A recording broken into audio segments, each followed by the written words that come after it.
Well, guys, you're probably wondering why I'm inside now. I'm inside a room. It's because here in Australia, the weather's getting a bit cool. It's getting a bit miserable outside. And this weekend, it's been raining outside. So I've moved my stuff inside because I have quite a few lights and expensive equipment. So that's why you're seeing me inside and you've got a different environment behind me. But this video is about online cycling magazines. Now, online cycling magazines have been going for a bit of a trend online at the moment. And what they've been doing is they've been charging people to view their content if they look at it more than 5 times in a calendar month. And when you don't pay, you're getting ads as well. So they're getting ad revenue, and then they're asking us to pay some small fee, which, let's be real, is only going to increase over time. So let's have a bit of a discussion about how we feel about this as a community and if we really think this is probably going too far.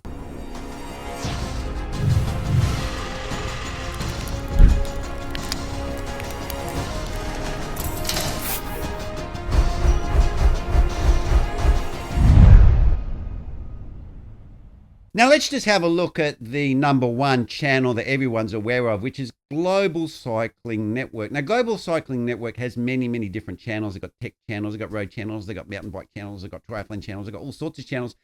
And just recently, they've promoted a GCN Plus. Now, GCN Plus is one you pay for, and you can watch all of the live content of the pro circuit this calendar year. So you can watch all of the Giro and whatever you like to watch.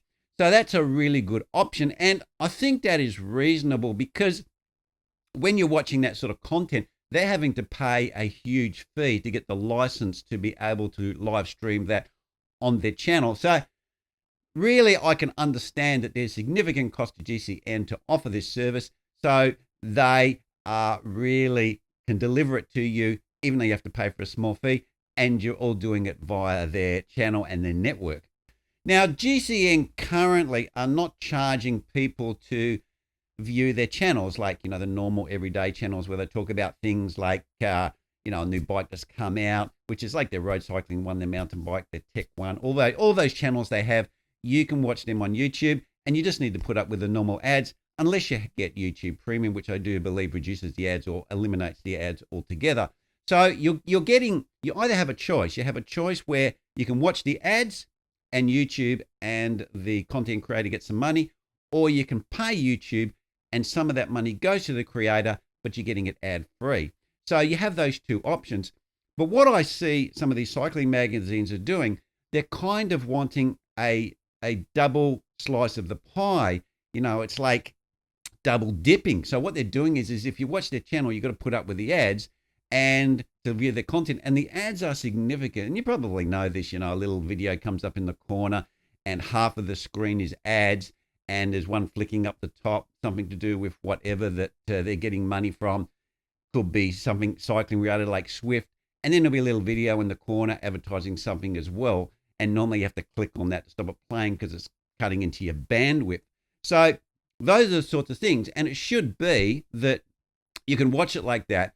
And the same with GCN offers. If you pay, or like with YouTube, you pay and you can look at that content and it's ad free. But I don't know if they're offering that. But I think you should still be able to watch as much content as you like, as long as you're prepared to watch the advertisement, because people are getting money via those mediums. So let's just apply the model that they're using to do this. So what they're saying is over a 30-day period, which is a month, a calendar month, you can get 5 views of their page where you can read and whatever.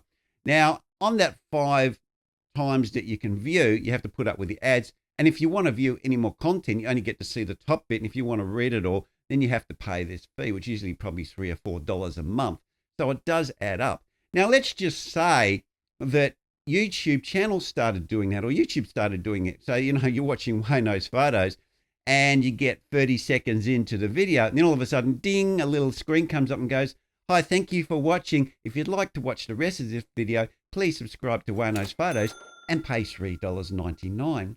Now, I think that that's pretty unreasonable. I know creators need to make a living and they need to have money, but I think this is just double dipping, and I don't really agree with it, There's lots of mediums that YouTube offer. There's lots of mediums that you can offer, and shirts, merch, all these sorts of things. And many other channels make considerable amount of money using these already established systems to be able to create an income as a creator. So I think that this double dipping that these cycling magazines are doing, they're trying to act like a newspaper that's giving news. And we have those in Australia where they have this similar sort of model. I think they're going a little bit too far. Now, why I think that the value here is not really worth it is because I've watched a lot of these like Road.cc, Cycling Weekly, Cycling Tips, Velo. There's a number of these channels that offer some sort of news or documentation. It's like a cycling newspaper or magazine online, as we're aware, because years ago we used to be able to flick through the magazines, but today it's online and it's a lot more convenient. Now, we really need to look at the value of the content they're providing, and this is where I have a bit of an issue. I'm not saying they're all like this, because if you look at something like GCN, which is the premium one, the footage and the quality of the content you're getting is pretty high, even though you may go, yeah, they're sponsored and they're promoting stuff that, you know, they're paid to promote. We can put that to one side, and if we're looking at the pure quality of what we're getting from GCN, the footage is really good. The commentators on there are very professional. They're not umming and ahhing, and they make a few jokes, and they're quite happy-go-lucky. And I think as far as what we're getting, GCN are offering a pretty good product. And of course, it's free, and they're making a considerable amount of income, and they're running a considerable business because they have a lot of people employed with that business. So I don't think it's necessary that these cycling channels do that. And when you look at the quality of the videos of some of these online magazines and even the photos, there's something to be desired. There's one channel, I won't mention any names, and the footage was really poor. And I've seen that on a number of channels.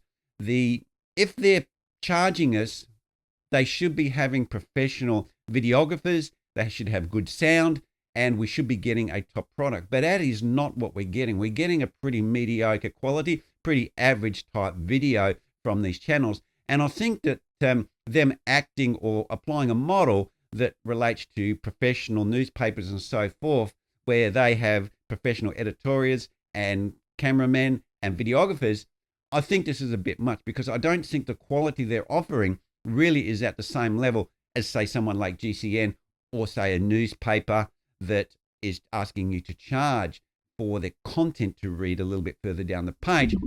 So in conclusion, my view is I think they're double dipping. Now, some people may think it's reasonable to pay for this content, and I think you need to evaluate the quality of the content you're getting, and if you're willing to pay your $3.99, which is a typical price they're asking if you use those sites a lot. But I think it's a little bit much for the quality that I've seen coming out of a lot of these online magazines.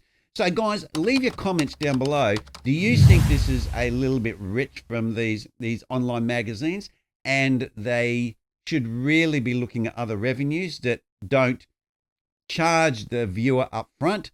Or do you think that them using the same model as a number of these high line newspapers use is pretty fair?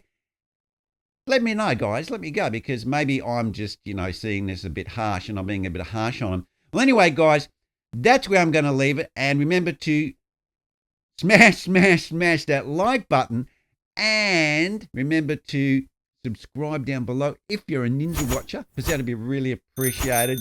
Helps out my channel a great deal. Well, anyway, guys, I'll see you next vid. Cheers.